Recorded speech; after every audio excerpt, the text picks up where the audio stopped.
नमस्कार, जय जोहार। छत्तीसगढ़ न्यूज में आपका बहुत बहुत स्वागत है। चलिए देखते हैं आज की 25 फटाफट काम की और महत्वपूर्ण बड़ी खबरों को। पर इससे पहले आप वीडियो को कहां से देख रही हैं, कमेंट में बताना बिल्कुल ना भूलें। जनवरी 2025 में रायपुर निगम जारी करेगा म्युनिसिपल ग्रीन बॉन्ड। रायपुर नगर निगम ने ग्रीन बॉन्ड जारी करने की तैयारी शुरू कर दी है। जनवरी 2025 के आखिरी सप्ताह में इसे आम लोगों के लिए उपलब्ध करा दिया जाएगा। शनिवार को रायपुर नगर निगम कमिश्नर अविनाश मिश्रा ने मुंबई और इंदौर की चार्टर्ड अकाउंटेंट फर्मों के साथ बैठक की। रायपुर निगम कमिश्नर अविनाश मिश्रा ने बताया कि शुरुआती दिनों में कमर्शियल कॉम्प्लेक्स और स्पोर्ट्स कॉम्प्लेक्स जैसे प्रोजेक्ट के साथ करीब 150 से 200 करोड़ रुपए का म्युनिसिपल ग्रीन बॉन्ड जारी किया जाएगा। नई औद्योगिक नीति से छत्तीसगढ़ में बेहतर औद्योगिक वातावरण का निर्माण होगा। प्रदेश की नई औद्योगिक नीति 1 नवंबर 2024 से लागू हो गई है, जो 31 मार्च 2030 तक प्रभावशील रहेगी। राज्य के औद्योगिक विकास को गति प्रदान करने के लिए राज्य में औद्योगिक नीतियों की परिकल्पना राज्य गठन के उपरांत लगातार की जा रही है। छत्तीसगढ़ में अब तक 5 औद्योगिक नीतियां क्रमशः 2001, 2004 से 2009, 2009 से 2014, 2019 से 2024 प्रभावशील रही एवं अब नई औद्योगिक नीति 2024 लागू की गई है।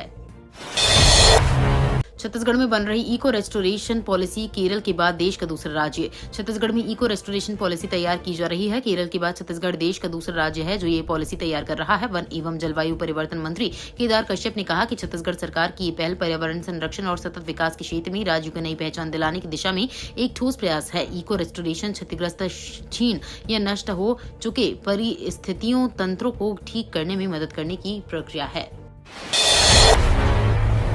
अब घर बैठे अपनी गाड़ी में लगवा सकेंगे हाई सिक्योरिटी नंबर प्लेट, जाने प्रोसेस। छत्तीसगढ़ में वाहन चालकों और मालिकों को न्यू सुविधा मिलने जा रही है। दरअसल प्रदेश में अब वाहन मालिक अपनी गाड़ियों में हाई सिक्योरिटी नंबर प्लेट लगवाने के लिए कंपनी के कर्मचारियों को सुविधा के अनुसार अपने घर बुला सकते हैं। ये सुविधा परिवहन विभाग की ओर से शुरू की गई है। राजधानी रायपुर समेत पूरे राज्य में HSRP नंबर प्लेट लगाने का कार्य शुरू हो चुका है। इस कार्य के लिए विभाग ने 2 अधिकृत वेंडर मेसर्स रियल मैजोन इंडिया लिमिटेड और मेसर्स रोस्मेटो सेफ्टी सिस्टम लिमिटेड को नियुक्त किया है।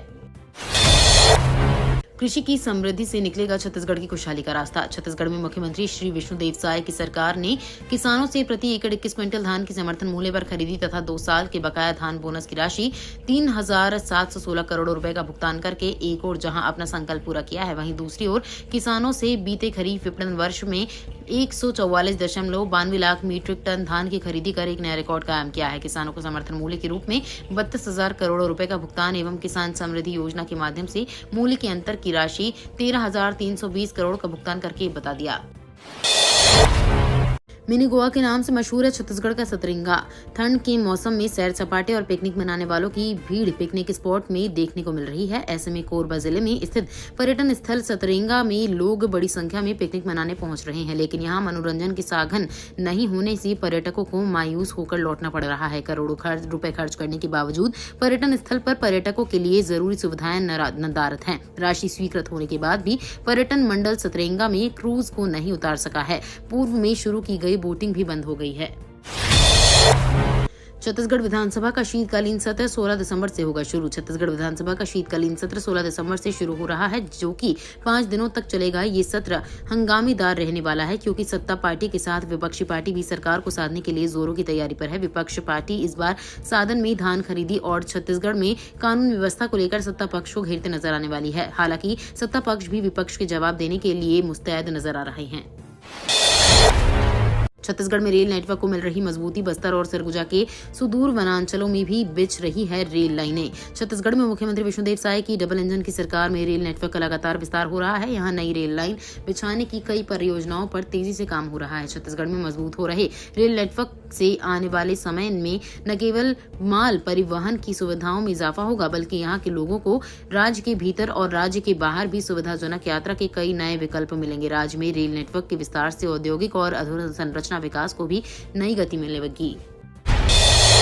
डबल इंजन की सरकार में छत्तीसगढ़ की तरक्की की रफ्तार तेज। केंद्र में प्रधानमंत्री नरेंद्र मोदी और राज्य में विष्णुदेव साय के नेतृत्व में डबल इंजन की सरकार में छत्तीसगढ़ की जनता को दोहरा लाभ मिल रहा है। प्रधानमंत्री जी ने जिस संकल्प के साथ विकसित भारत की प्रतिबद्धता जाहिर की, उसी लक्ष्य की ओर बढ़ते हुए छत्तीसगढ़ में भी जनहित कार्यों का सिलसिला लगातार आगे बढ़ रहा है। साय सरकार में गुणवत्ता, जवाबदेही और पारदर्शिता के 3 कार्यस्तंभ के जरिए लोगों तक सुशासन का संदेश जा रहा है। प्रधानमंत्री नरेंद्र मोदी के नेतृत्व में संचालित योजनाओं का छत्तीसगढ़ को भरपूर लाभ मिल रहा है। 16 दिसंबर को नहीं होगी भूमि की रजिस्ट्री। पंजीयन विभाग के उप पंजीयक प्रतीक खेमुका के निलंबन को वापस लेने और निलंबन के विरोध में छत्तीसगढ़ पंजीयन एवं मुद्रांक अधिकारी कर्मचारी कल्याण संघ ने सामूहिक अवकाश की घोषणा की है। इसलिए 16 दिसंबर 2024 को छत्तीसगढ़ में किसी भी भूमि का रजिस्ट्री नहीं होगा। आदिवासी की जमीन को गैर आदिवासी के नाम पर रजिस्ट्री करने के मामले में बिलासपुर कमिश्नर ने बड़ी कार्रवाई करते हुए 13 दिसंबर को उप पंजीयक प्रतीक खेमुका को निलंबित कर दिया है। छत्तीसगढ़ के इन 9 स्कूलों को नहीं मिली मान्यता लिस्ट में महासमुंद के इस स्कूल का भी नाम। माध्यमिक शिक्षा मंडल की सचिव पुष्पा साहू के अनुसार प्रदेश के 9 स्कूलों को मान्यता नहीं दी गई। कुल 184 में से 175 स्कूलों को मान्यता दी गई है। मापदंड का पालन नहीं करने पर 9 स्कूलों के आवेदन को अमान्य किया गया है। माध्यमिक शिक्षा मंडल की सचिव पुष्पा साहू ने बताया कि मान्यता नियम अनुसार भूमि, भवन, संकाय, छात्रों की दर्ज संख्या अनुसार बैठक व्यवस्था होनी चाहिए, पेयजल व्यवस्था, पुस्तकालय, प्रयोगशाला, खेल मैदान, प्रसाधन और शैक्षणिक स्टाफ होनी चाहिए। पुलिस ने चलाया अभियान, बाहर से आए मुसाफिरों और फेरी वालों का किया गया वेरिफिकेशन। शहर सहित जिले में चोरी, उठागिरी, लूट सहित अन्य अपराध लगातार बढ़ रहे हैं। चोरी व उठाईगिरी मामले में बाहरी गिरोह के होने से अपराधियों की पहचान नहीं हो पाती। आरोपी अपराध घटित कर फरार हो जाते हैं। पुलिस प्रशासन द्वारा इन अपराधों पर लगाम लगाने जिले भर में संदिग्ध लोगों एवं बाहर से आए मुसाफिरों व फेरी वालों की पहचान के लिए अभियान चला रही है। पुलिस द्वारा 2 दिनों में जिले भर में 700 से अधिक लोगों को चेक किया गया, जिसमें से 150 मुसाफिर व फेरी वाले और किराएदार अन्य प्रदेश से आने पाया गया।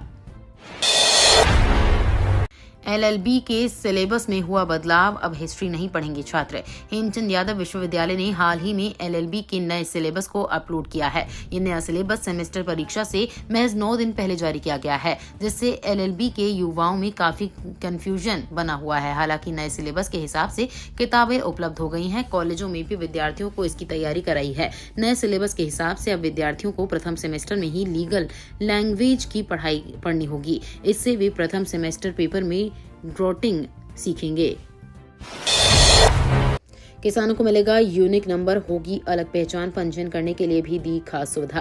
केंद्र सरकार के कृषि व किसान कल्याण मंत्रालय द्वारा बनाई गई इस योजना में किसानों का पंजीयन कराने के लिए 4 विकल्प दिया जाएगा। किसान खुद भी वेबसाइट से पंजीयन करा सकेंगे। रजिस्ट्रेशन के लिए पटवारी मोबाइल ऐप के माध्यम से भी रजिस्ट्रेशन की सुविधा दी गई है। राजस्व कृषि विभाग के अधिकारियों व CSC के ऑपरेटर से भी रजिस्ट्रेशन कराया जा सकेगा। बताया जा रहा है कि जल्द ही रजिस्ट्रेशन की शुरुआत करने की तैयारी चल रही है।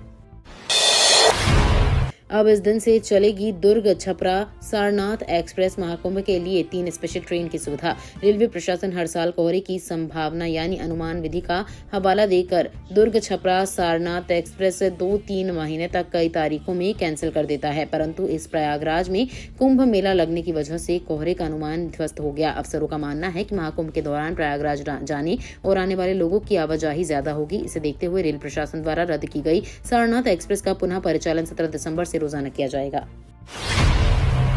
मोदी बोले, कांग्रेस संविधान का शिकार करती रही। पीएम नरेंद्र मोदी ने संविधान पर चर्चा के दौरान कांग्रेस को संविधान का शिकार करने वाली पार्टी बताया। उन्होंने 1 घंटे 49 मिनट की स्पीच में कहा कि संविधान संशोधन करने का ऐसा खून कांग्रेस में मुंह लग गया है कि वो समय समय पर संविधान का शिकार करती रही, संविधान की आत्मा को लहूलुहान करती रही। करीब 6 दशक में 75 बार संविधान बदला गया। उन्होंने कहा कि इतिहास कह रहा है कि नेहरू से लेकर राजीव गांधी तक सभी ने संविधान का दुरुपयोग किया। इनकी नई पीढ़ी भी उसी रास्ते पर है। नेहरू जी से राजीव गांधी तक कांग्रेस के प्रधानमंत्रियों ने आरक्षण का विरोध किया।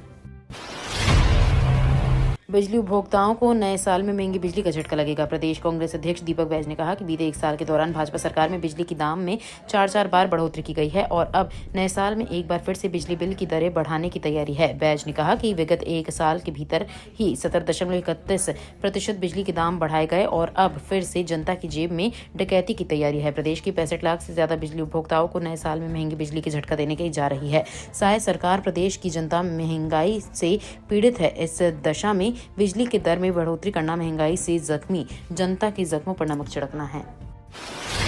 कड़ाके की ठंड के बाद भी स्कूलों की टाइमिंग में बदलाव नहीं। मौसम वैज्ञानिकों की माने तो इस महीने इसी तरह की कड़ाके की ठंड पड़ेगी। ऐसे में सुबह की पाली में लगने वाले स्कूलों को देरी से लगाने के निर्देश देना जरूरी है। राज्य के कुछ जिलों में कलेक्टर द्वारा ये निर्देश जारी किया जा चुका है। सुबह 7 बजे से 7:30 में स्कूल लगने के कारण पालकों को भी परेशानी हो रही है। सुबह स्कूल भेजने बच्चों की तैयारी के लिए उन्हें भी तड़के बिस्तर छोड़ना पड़ रहा है।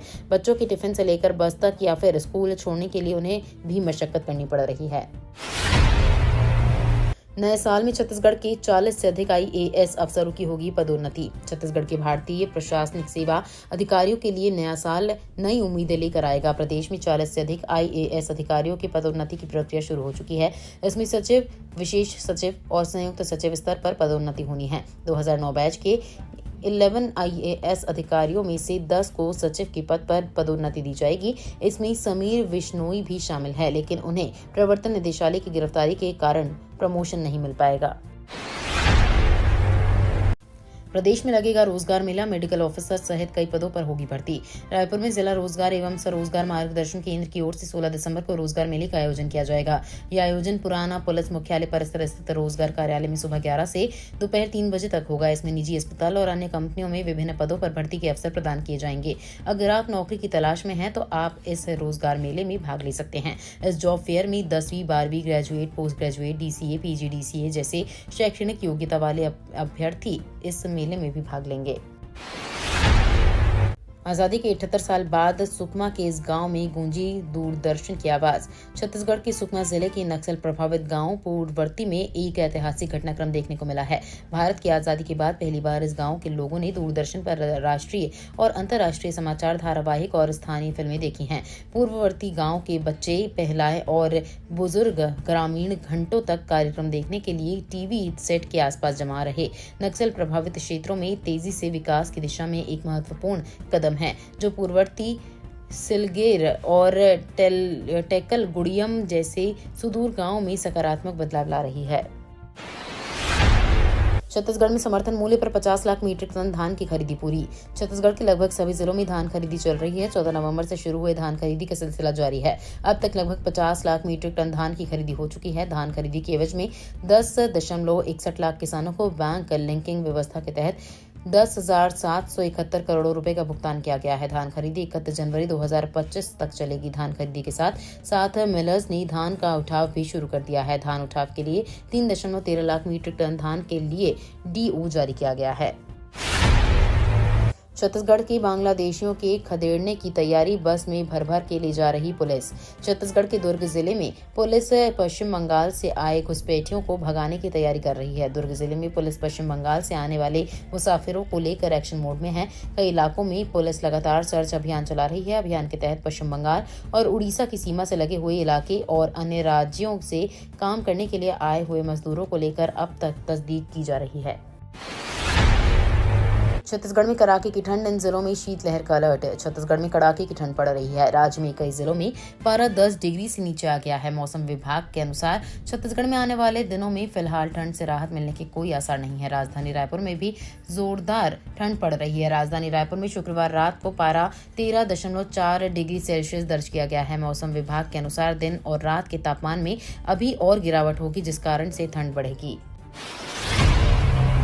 असदुद्दीन ओवैसी ने केंद्र सरकार पर साधा निशाना, बोले वक्फ की जायदाद छीनने की कोशिश हो रही है।